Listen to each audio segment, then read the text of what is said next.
for å vite alt om de du besøker. Banalt enkle forfalskninger. Tar det uker som helst. Eller? The movie begins with a man named Roger Brown, introducing himself as a short man at 1.68 meters tall. He compensates for his lack of height with money, and his fancy house worth $30 million. His wife, on the other hand, is a tall beautiful woman named Diana.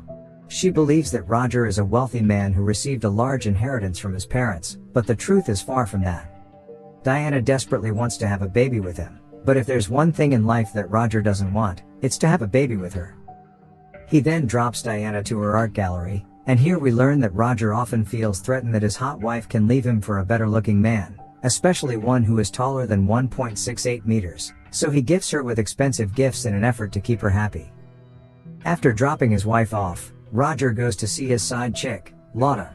Lotta tells Roger that they're invited to a dinner party, which shocks him. He strictly tells her that there is no we, and with that, he informs Lotta that they're over and walks out. At the office, Roger, as a headhunter for Pathfinder, which is his client's company, greets Lander, a potential CEO for the company. He asks Lander various questions about his family and house. Roger then points at an expensive painting hanging on his office wall, and asks Lander if he has something expensive like the painting at his house.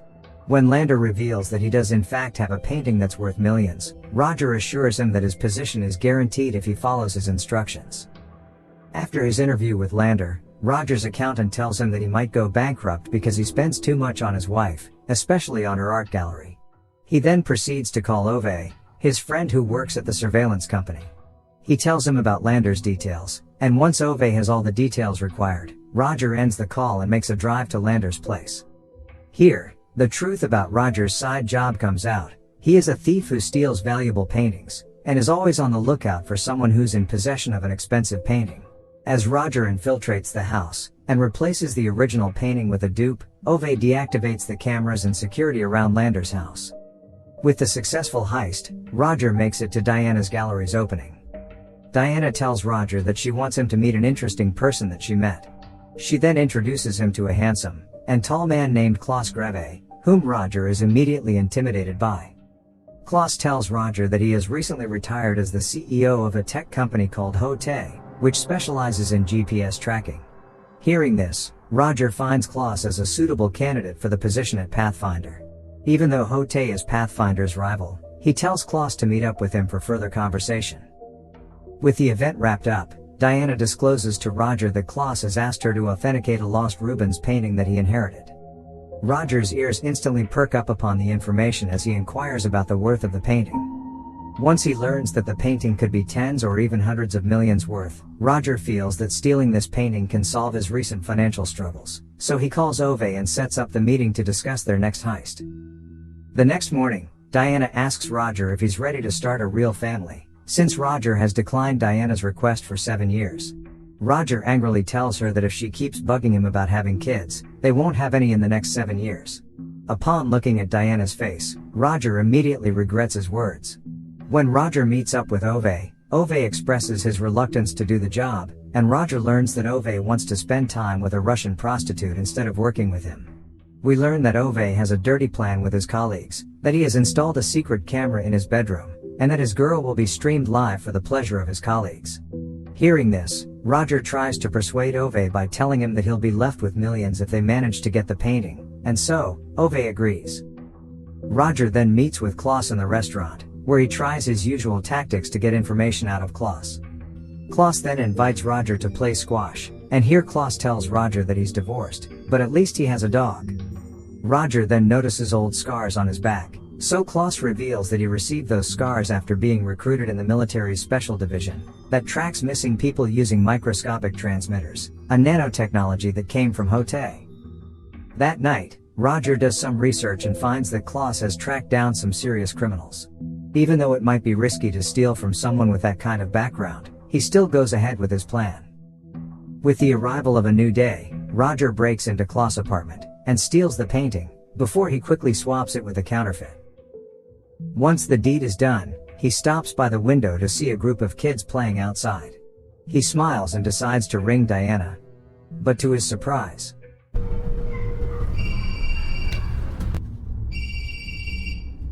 A ringtone is heard in the distance. Roger follows the sound, which leads him to Klaus's bedroom where he finds Diana's phone. He is shocked to find that his wife is cheating on him with Klaus. Later, he returns home to find Diana watching TV, so he asks her about her phone, but Diana replies that she must have left it at her gallery. During a Pathfinder interview with Klaus, Roger tries to contain his anger, ignoring the fact that Klaus has developed GPS technology.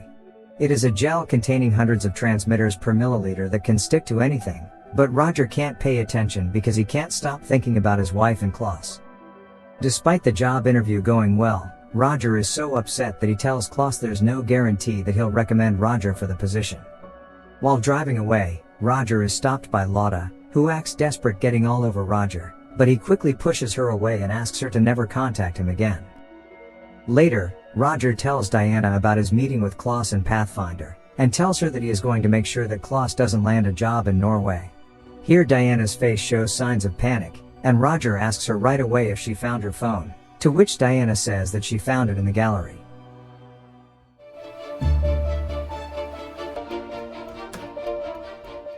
Later that night, Ove goes to Roger's garage, as he always does, to take the painting off of Roger's car. However, on the next morning, when Roger makes his way to the garage, he finds Ove lying motionless in his car. Frightened by Ove's lifeless body, Roger concludes that Ove is dead, and drags him from the front seat and puts him in the trunk. As he sits to drive, he flinches, and it turns out that the car seat was embedded with a poison syringe. Just then, Diana shows up to wish him a nice day, and express her love for him. Roger then immediately leaves the house, and drives the car to a nearby lake. He drags Ove from the trunk, and throws him in the water. However, just as he starts mourning Ove's death, Ove suddenly comes to life, which surprises him. He jumps in the lake, and drags a semi-conscious Ove to the car. After driving to Ove's place, Roger places him down, and discloses Diana's affair with Klaus. Ove, who appears to be in a lot of pain, pleads with Roger to call the police or an ambulance, but Roger can't let the police get involved, so he rushes to get milk in order to neutralize the poison.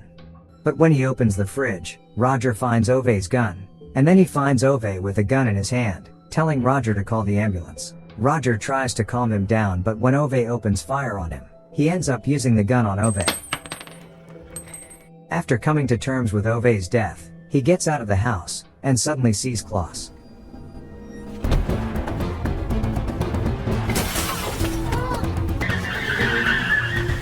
Roger runs to his car and speeds off. Midway, he recalls the conversation with Klaus, in which Klaus revealed his specialty of tracking people, and now Klaus might be tracking him via GPS, so he throws away his phone. Roger takes the painting, and switches his car for Ove's. He then throws away everything he owns, because Klaus's transmitters in the invisible jelly could stick to anything, even his wedding ring. Afterwards, Roger puts on Ove's spare uniform, and as the rain starts to pour, he goes to a property where Ove used to stay. He gets out of the car right away, and asks the farmer to rent him a cabin. The grumpy farmer takes money from him, and allows Roger to seek shelter in his cabin. Once inside the cabin, Roger keeps Ove's pistol away. He looks around and runs to the outside toilet, before deciding to hide the painting in the old, dusty ceiling. Meanwhile, Klaus is still able to track Roger and somehow reaches his cabin.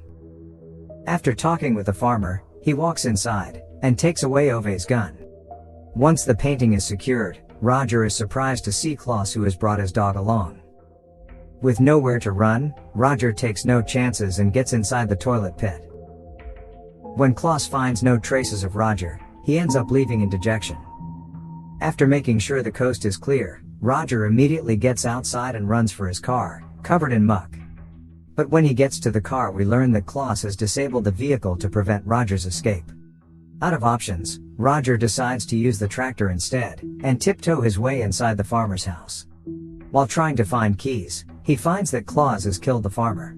He carefully takes out the keys for the tractor from the dead man's pocket, and rushes back to the tractor when suddenly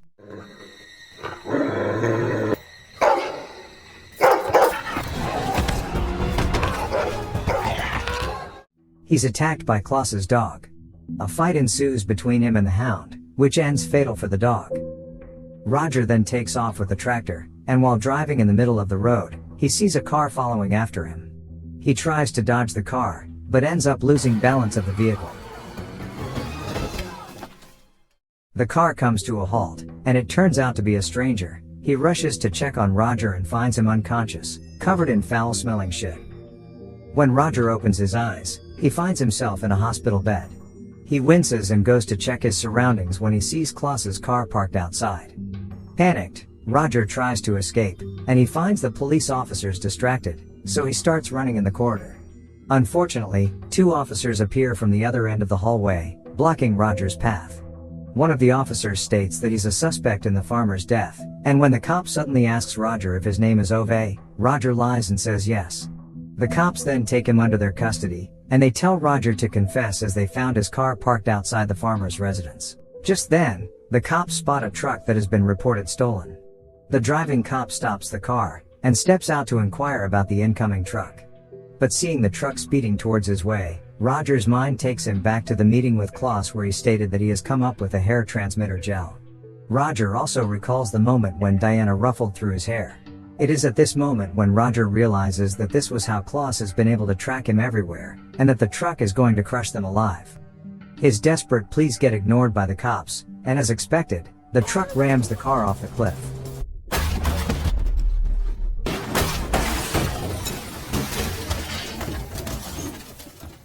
When Roger regains consciousness, he finds himself upside down with the cops dead beside him. Klaus comes out of the truck, and makes his way to affirm Roger's death. After stopping by the car, he stares intently at Roger, who pretends to be dead. Klaus determines him dead, and walks away allowing Roger to breathe again. With Klaus gone, Roger squirms out of the car, and finds the driving cop with an unrecognizable face. He instantly gets the idea, which is to switch places with the police officer. After shaving his head, he stuffs his hair in a bag of peanuts, and places it in the car, so that Klaus can track him to the immobile car. Then he cleans himself up in the lake, takes the cop's gun, and exchanges his clothes with the dead cop. With no one to turn to for help, Roger makes his way to Lotta's house. Lotta opens the door and lets a ragged Roger in, and the woman then tells him to wait in the room, while she grabs the first aid kit. However, when Roger gets up to find a pair of scissors, he notices a pen by Hote, meaning that Lotta is working with Hote too, and he manages to stop her from texting Klaus about his whereabouts.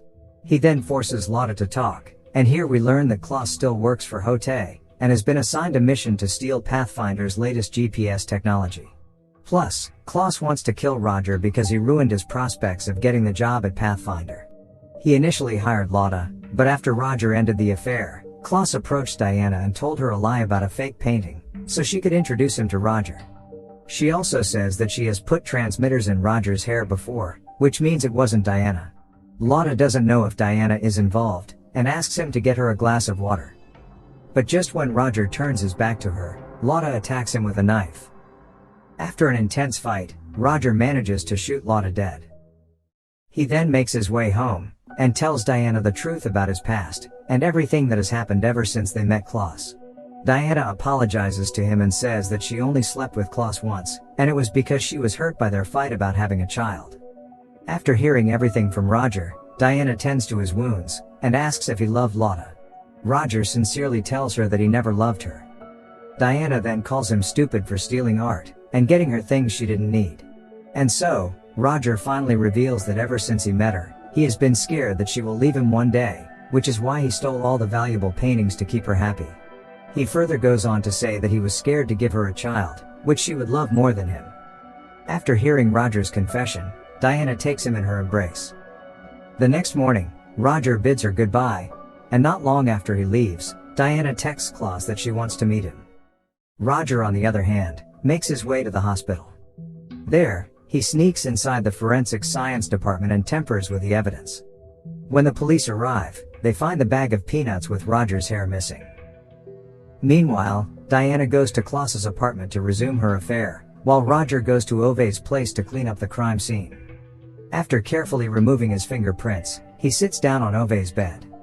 But to his surprise, Klaus manages to track him with the hair that Roger was carrying. The real reason Klaus wants to kill Roger is so he can get the job at Pathfinder, with the executive who would replace Roger. He then mocks Roger by telling him that Diana came to him, and said she longs for him. Upon saying this, Klaus points the gun towards Roger and asks him why he's smiling. Klaus is unaware that Roger has turned on the CCTV cameras again, and Ove's colleagues are watching Klaus live. And then, when Roger refuses to answer,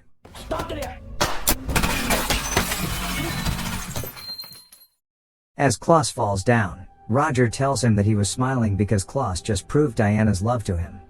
It turns out that Diana went to Klaus's place in order to swap his bullets with blank cartridges. The gun in his hand is also the one he picked up from the farmer's cabin, which belonged to Ove, and it is the same gun with which Roger accidentally killed Ove. The camera in Ove's house also makes it look like there was a shootout between Klaus and Ove. Roger gets him into another shootout while the employees of the surveillance company watch in confusion. He then places the gun in Ove's hand, and sneaks out of the window. Outside, Diana waits in the car for him. When Roger gets in the car, Diana tearfully asks him if it's over, so Roger tells her that it's all over now. Regarding Lotta's death, it turns out that Roger had shot her with the gun he had stolen from the dead police officer, which he smeared with Ove's fingerprints and placed by his bed. Lotta was dubbed as Klaus's lover, who was killed by Ove because of his rivalry with Klaus as a fellow art burglar. The only flaw in this plan was that Ove had been dead for days, as shown by his forensic report. But luckily, the investigator on this case was known for being the best investigator, and since unsolved cases are not his style, he didn't let the forensic report get out. With everything wrapped up, Roger returns back to his life, and prepares for the arrival of his child with Diana.